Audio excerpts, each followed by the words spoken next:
Bueno, el devocional de hoy, entonces, se llama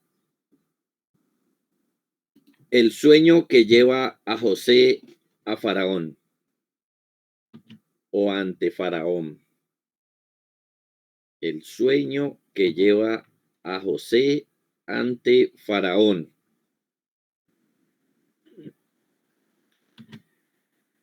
Y el pasaje que vamos a usar hoy, un pasaje un poquito más largo que otros días, es el capítulo 41, verso 1 al 16.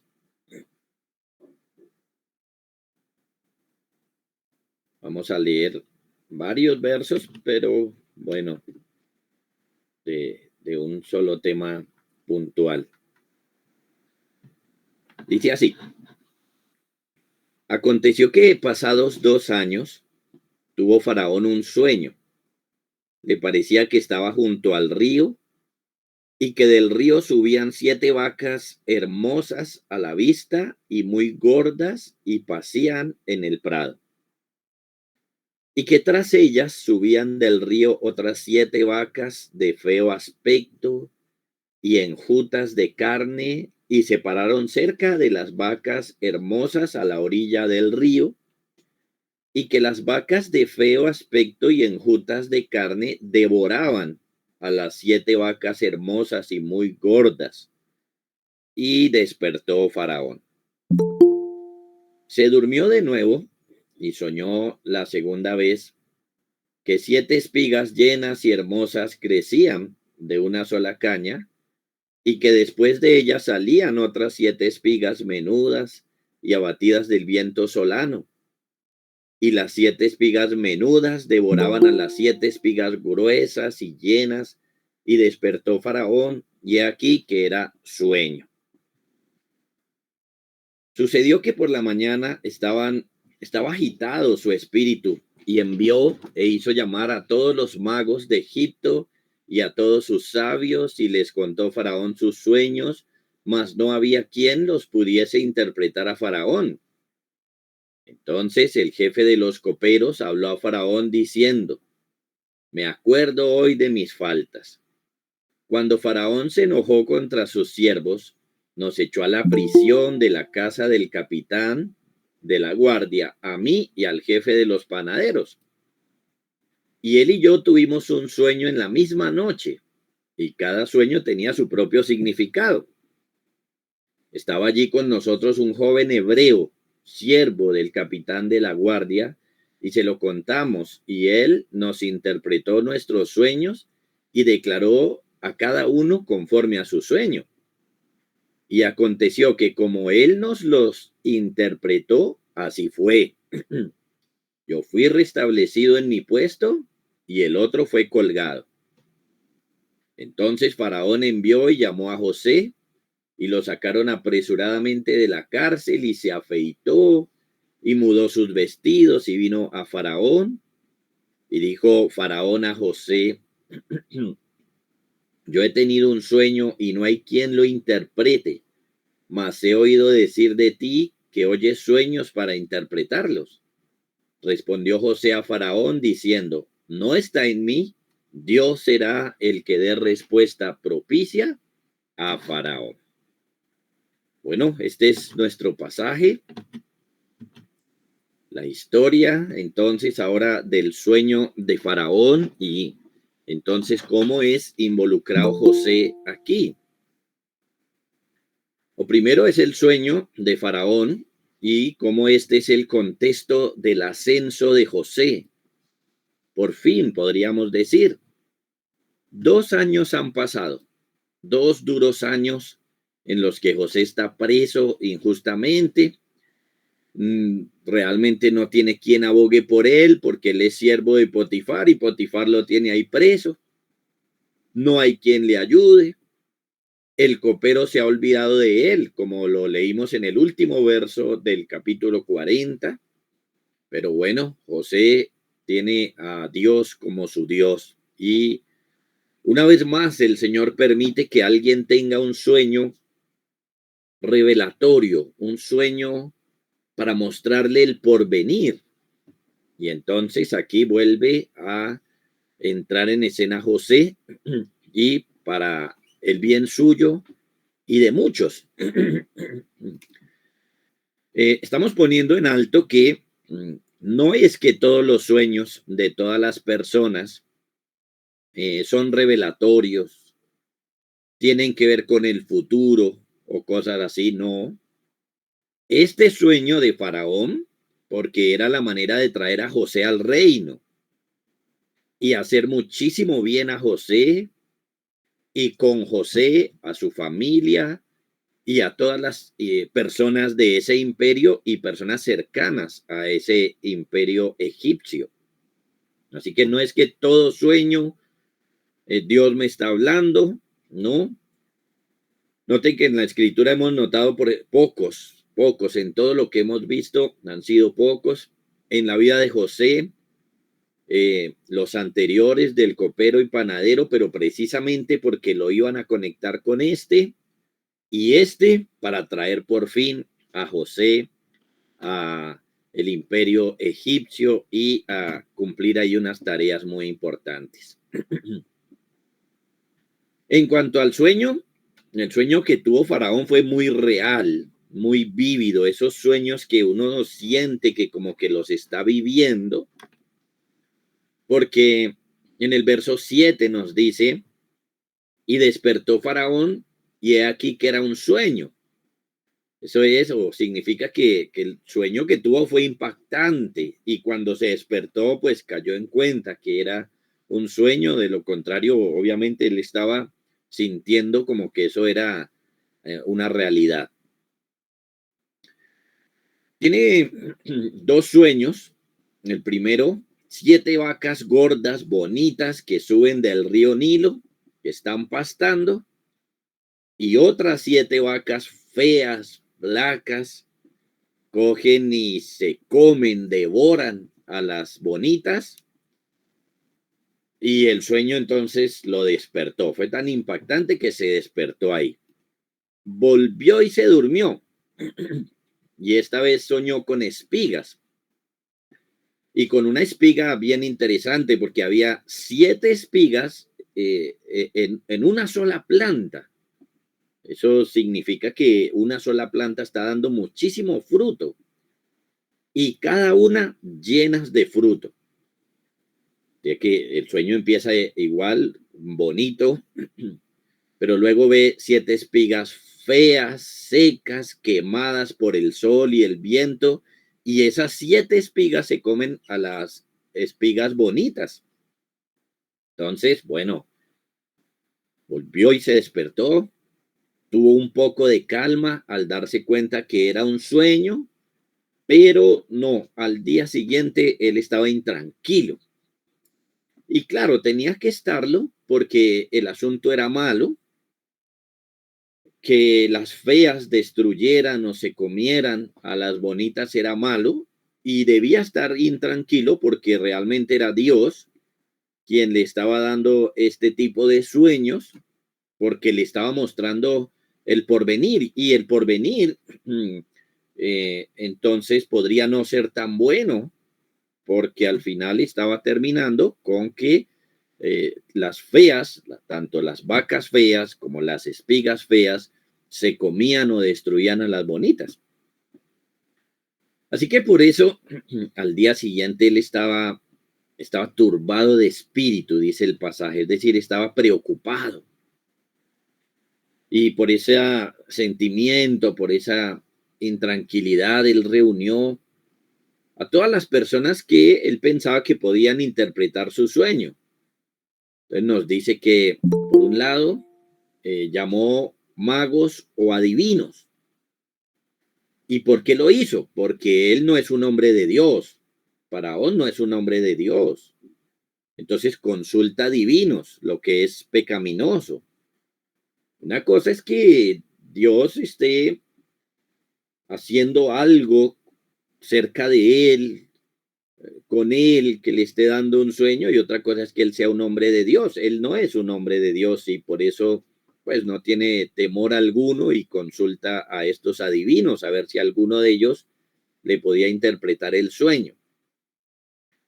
También mandó llamar sabios.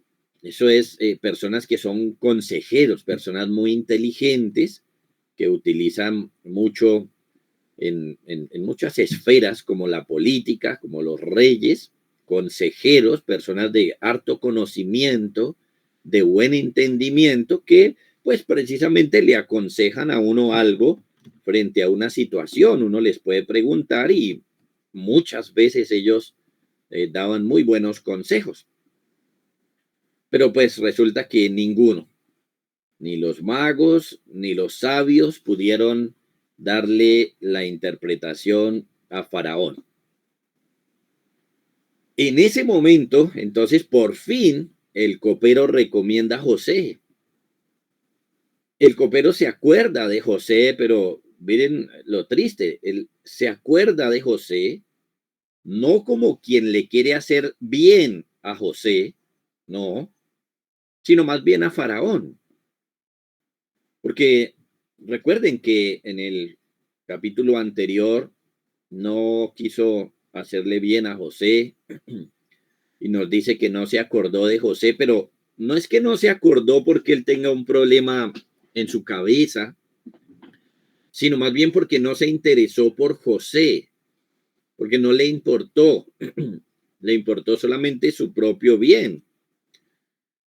Ahora piensa en José, pero porque en su mente, claro, él piensa, bueno, José puede ayudar a Faraón y por eso es que se acuerda.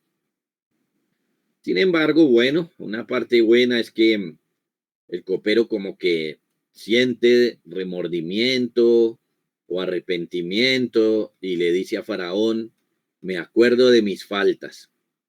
Es decir, probablemente sus faltas con relación a José, como olvidarse de él.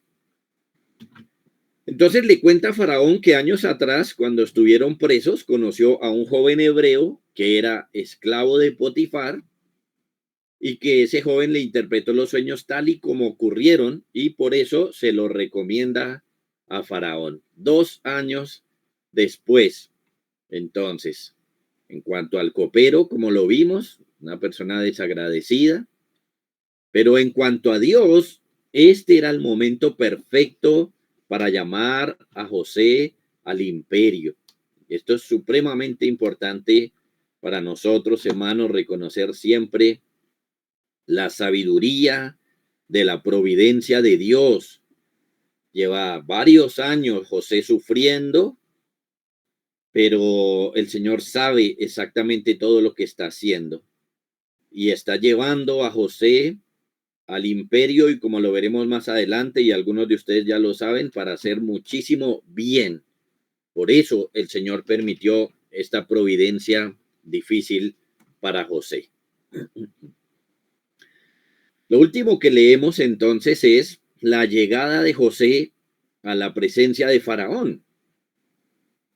Cuando se lo recomiendan, bueno, pues Faraón lo manda a llamar y ante una orden del rey lo hicieron rápido. Fueron por él, pero se nos cuenta que José no estaba presentable. Y es de entender, porque la cárcel normalmente no es un lugar donde la gente esté lista para una entrevista con alguien tan importante, y menos en las condiciones que José estaba. Posiblemente otro preso, un preso con mucho dinero, podría estar mejor, pero recuerden, él es un esclavo y su mismo amo era el que lo tenía preso, así que la condición de José no era buena. Estaba más bien desarreglado, seguramente muy limpio, sí, porque eso es algo que le agrada al Señor, pero se nos cuenta, por ejemplo, que con mucha barba, una barba no arreglada, sino una barba que había crecido sin control, así que tuvo que afeitarse, y también estaba con ropas feas, tal vez viejas, rotas, remendadas. Claro, imagínense 2 años en la cárcel sin un amigo que lo visite y le lleve algo, sin familia que lo pueda visitar y de pronto llevarle algo de ropa, nada de eso.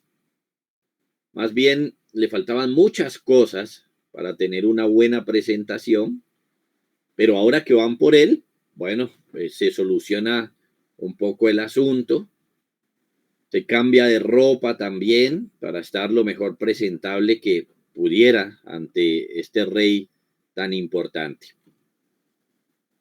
Rápidamente Faraón va al grano, como decimos, sin preguntar otras cosas de José, se concentra en el tema de los sueños y le dice: he oído decir de ti que oyes sueños para interpretarlos. Y ahí encontramos de nuevo algo que hay en el corazón de José, y es que le da la gloria a Dios. Miren, la vez anterior José le pudo decir al copero y al panadero la interpretación del sueño, pero José no le quita la gloria a Dios, sino que vuelve y señala que la interpretación es de Dios. Como se lo dijo al copero, al panadero, ahora se lo dice a Faraón. Así que eso nos muestra dos cosas de José y dos cosas piadosas. Por un lado, se muestra humilde porque le dice a Faraón: no está en mí. Decir que José reconoce que no es por algo que haya en él, alguna sabiduría o alguna inteligencia mayor que otros, ¿no?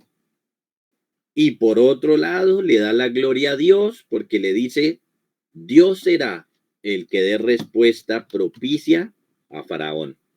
Entonces se muestra humilde y al mismo tiempo no le quita la gloria al Señor, sino que la pone en alto. Es decir, lo que José quiere es que Faraón entienda que es Dios el que le puede responder a sus sueños.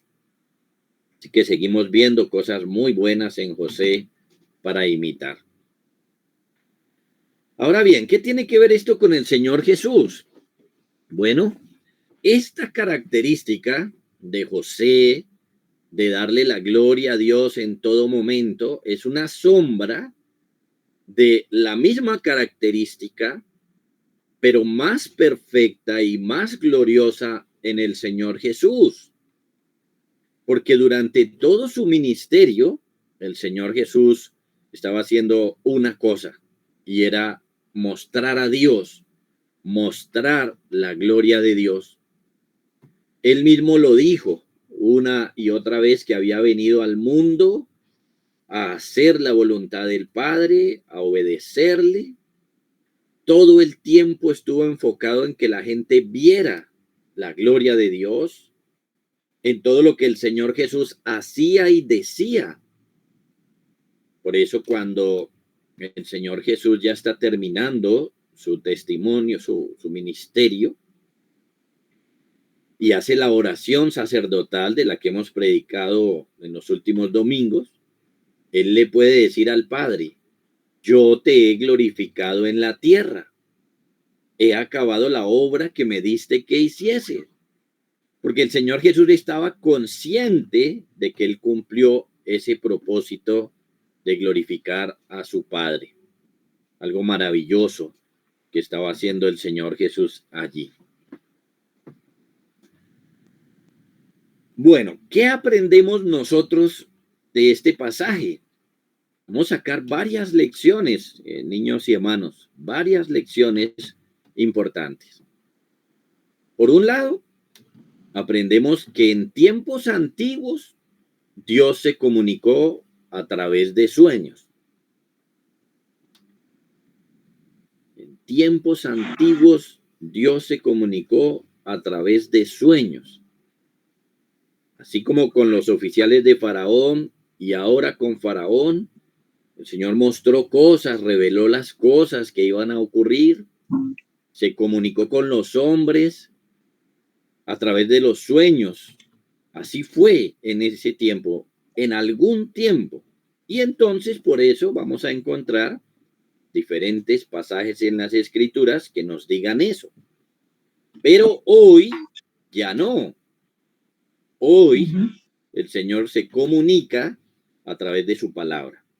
Vamos a entender eso. En un tiempo lo hizo, pero ahora ya no. Segundo, aprendemos de la providencia de Dios.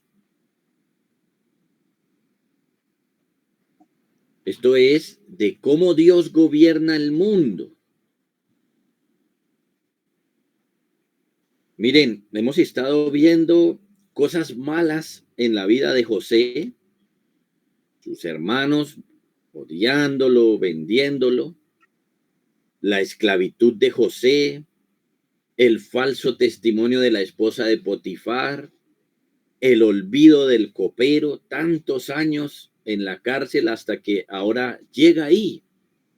Miren, niños y hermanos, una cosa es toda la maldad que las personas han cometido, pero aparte de eso, Dios estaba usando esas cosas, dirigiendo todo para que José llegara al reino en un momento perfecto, en el momento preciso.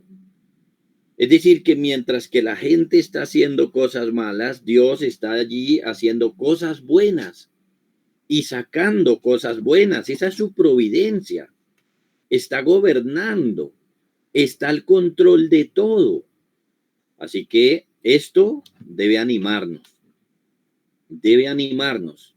porque si en algún momento nosotros estamos pasando por dificultades, por luchas, recordemos que Dios está al control y que todo lo está haciendo para bien.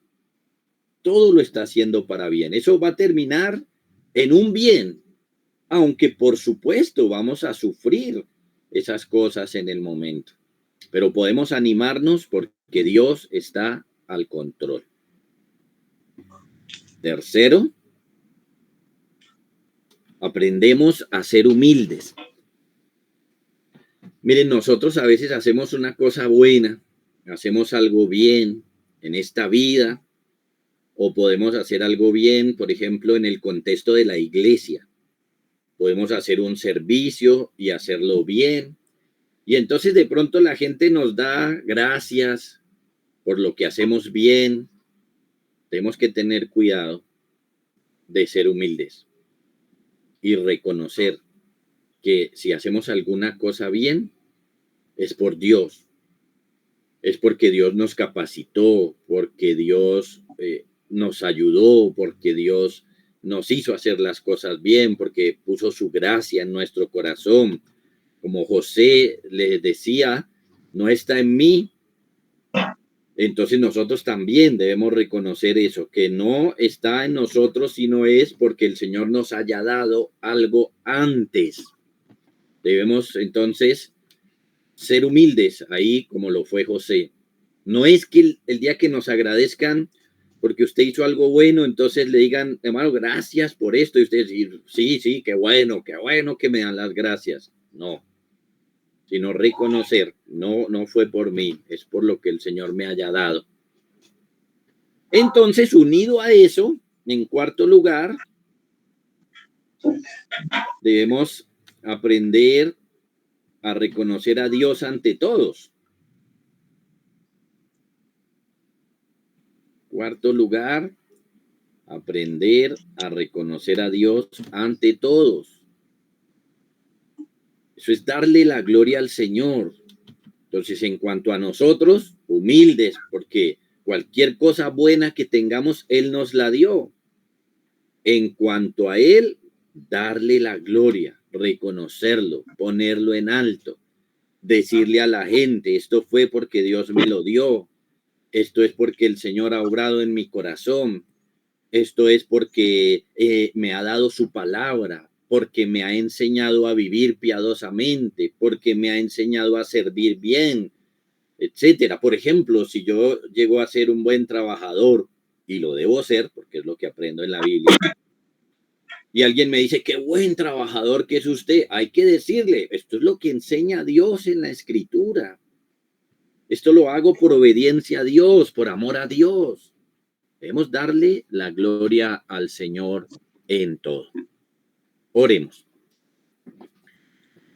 Padre, te damos muchísimas gracias por este devocional, por este tiempo.